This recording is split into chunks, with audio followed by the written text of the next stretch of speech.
Last night's accommodation was at a service station. Fluffed around this morning, probably a reflection on feeling a bit tired. I've made the decision to book some accommodation tonight. Found some really cheap accommodation for basically less than 100 New Zealand dollars tonight in Dunhampton, and it's going to mean it's a slightly shorter day, and it's probably what I need to stop myself pushing on, and it sets me up nicely the next day. Problem with where I'm staying here, that extra 45 minutes has pushed me away from the canals, so it's going to be a little bit awkward finding my way around. So I'm just going to have to see how this goes, but I reckon I'm probably going to be doing quite a bit of road walking at first. And there's a truck coming, so I better turn off. Unfortunately, there was no way out of the service station except retracing my steps from the night before. So any advantage you had last night has probably been wiped out now. I've had to go back south to rejoin the minor roads, but hey, it's not the end of the world. It's a pleasant morning, the sun's coming out, it's not raining, and I'm really enjoying myself. So that's where I stayed last night.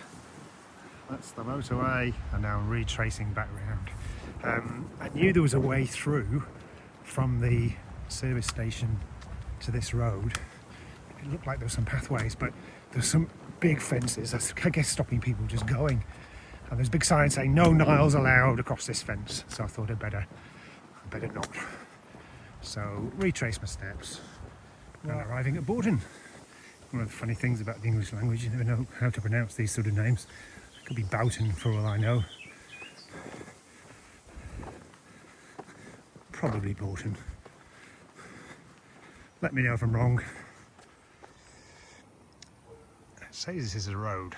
I think this is where today's fun starts. It's actually turned into a lovely little track. It's taken me off the road, and it's a slightly shortcut compared to what I thought I was going to have to do. And it's brought me right back on the road. That's good.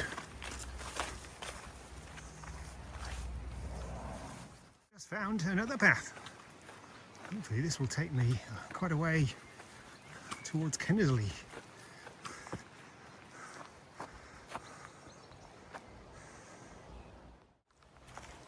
I really can't ask for anything better than this for a pathway. It's taken me off the road, albeit a minor road that I didn't pass a single vehicle on. But it's just, I thought I was going to have to do a lot of road walking this morning, and these little pathways have just almost like appeared out of nowhere. Really good start to the day. Just past a guy, you can probably hear the noise. He was doing some work right adjacent to the track. Caught him a bit by surprise. I didn't really expected to see a guy with a big backpack wandering through probably his field. But a nice little wave, so all is good. And it is a public path anyway. And it's opened up nicely. And at the other side of this field is the road. Very good result. Definitely a shortcut. And at some point this morning, possibly when I was on the fields there on the back tracks, I've crossed over to Worcestershire. So another county ticked off. I think this is county number 5. Worcestershire. Or as they say back home in New Zealand, Worcestershire. I do like one thing about these villages. They just seem to have little benches for people like me to rest on, which is really cool because I'm going to have a snack. Look at this, straight out of Kinnersley. And I knew there was a public footpath here, but look how cool this is. I've gone to great lengths to make it easy. So appreciated. Well done, Kinnersley. We love Kinnersley. And the motorway has reappeared.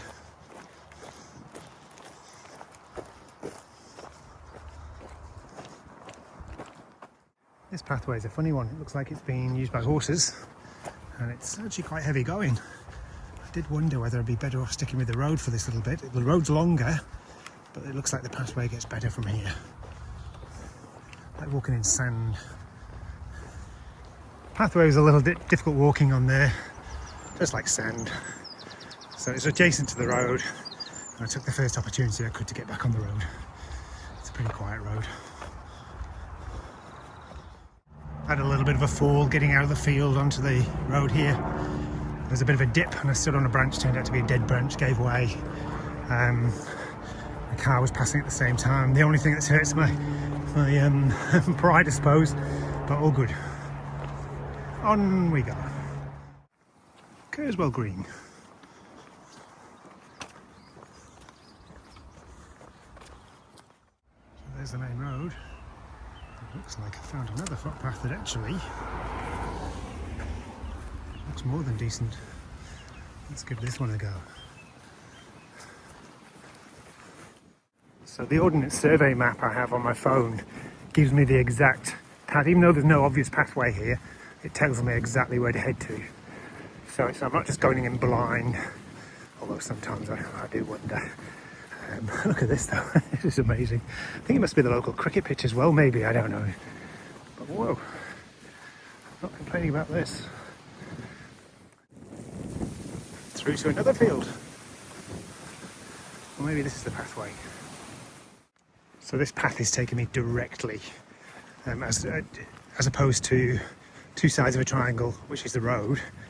So it's just helping in reducing time on my feet, which is really good.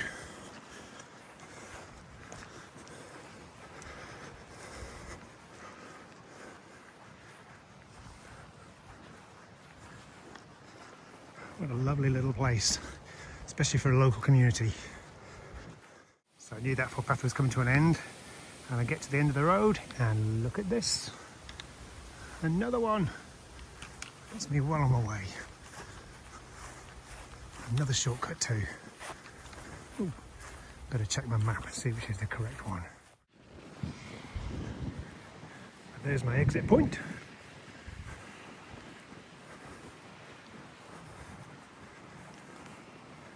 A little wave from the guy sorting the grass out. It's encouraging. Makes me feel as though I'm not trespassing.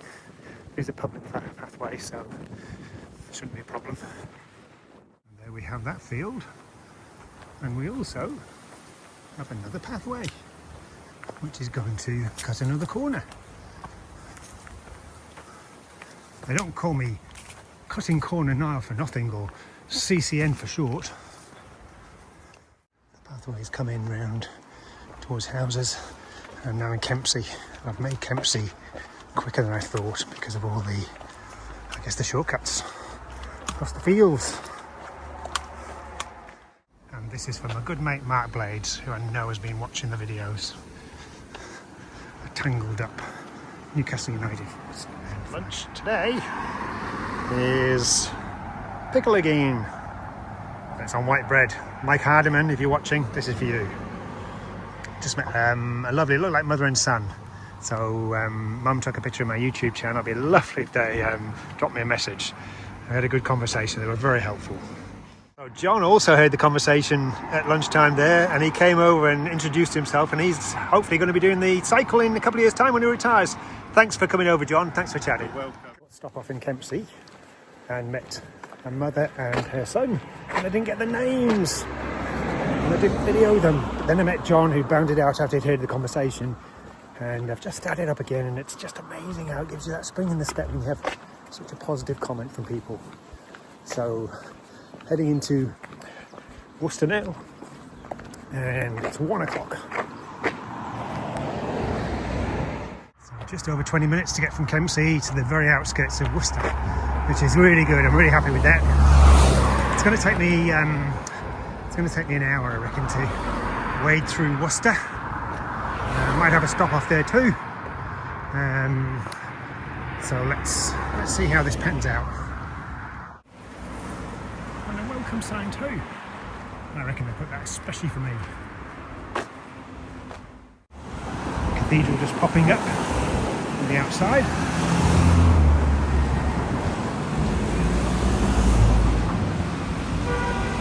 Warming up today, 23 degrees at the moment, just checked. Got about 7 miles to go, it's just about 2 o'clock. Amelia, and she's originally from Rotorua, and she stopped, saw the thing on the back of my pack, the Glaucoma New Zealand, and said good day, and we've had a good chat. Yeah. Lovely to meet you, Amelia. You take care. So leaving Worcester now. It's taken a little bit longer to get through Worcester than I thought. Instead of an hour, it's probably more an hour and a half, an hour 45. But I knew exactly how far I had to go to Dunhampton, so it's not really going to cost me. But the heat is the issue here. I've got just over 6 miles to go, and I think it's about 2:30. I'm just going to have to battle this one out, grind it out. Back out in the country now, and this road is fully paved in terms of pavement all the way to my destination, and it's quite hot, but I'm making inroads. So I should pass through Kidderminster tomorrow, but less than 30 miles from Wolverhampton. Wow. And Stafford 45 miles. I consider Stafford to be North Midlands, and to be less than 50 miles from the North Midlands, that's amazing. Fortunately, the pathway is on the correct side of the road to get quite a bit of shade. So long may this continue, because it's making a big difference to the temperature. Seeing the actual canal, and there's a little sign a little bit further on that tells me there's a footpath to get on it. But I think today is all about getting to the destination. About 3.5–4 miles away, and I just need to move on. The pathway runs out here, and I head into Ombersley, and then I go through Ombersley, and the pathway, I presume, resumes, and I've been told that it does. So Ombersley, I think I'm only just over 2 miles now from the destination, and it's about 4:20. So I've done well in the last hour. Just got my head down, clicked over the K's, and finish line is in sight. Ombersley. What a shame, just missed the videoing the church when it chimed.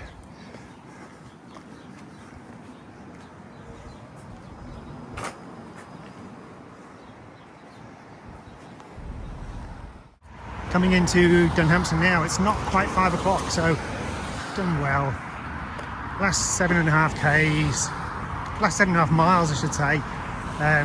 It's well after 2 o'clock, 2:30ish, approaching 2:30 when I realised I had that long to go, and just got my head down and done it. Very lucky with the shade. 75% of this has been in the shade, which should be a real relief. Dunhampton, yay! And this is where I'm staying tonight. So a longer day than it should have been today. I misjudged the distance. Dunhampton was far north of Worcester, and paid for it a little bit in the heat, but got here in the end, and quite happy I got to the finish line and got my head down and got where I needed to be. Started off, left it late this morning thinking it was a shorter day, and had to retrace my steps as well, which is disappointing. But really pleased that I was able to get off the roads and onto some really nice tracks. So they helped to cut down the distance a little bit, which was good.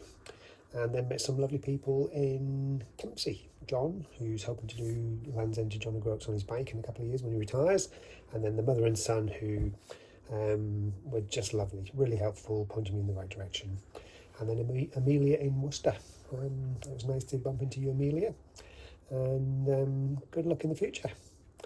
So they were the main highlights. But when I arrived here at the Leaking Well accommodation, the proprietor, Rana, was just awesome. He just immediately took one look at me and poured me a pint of ice cold water, and then another one. So that was really neat and very, very friendly. There was a free breakfast included in this, just for £40, and I'm hoping to leave early tomorrow before they start, and he's made me a little bit of a packed breakfast, which is great. So all in all, a good day. Went on a little bit too long and it was quite hot, but got here in the end, and that's the main thing. And that was day 22 from Lizard Point and day 19 from Land's End.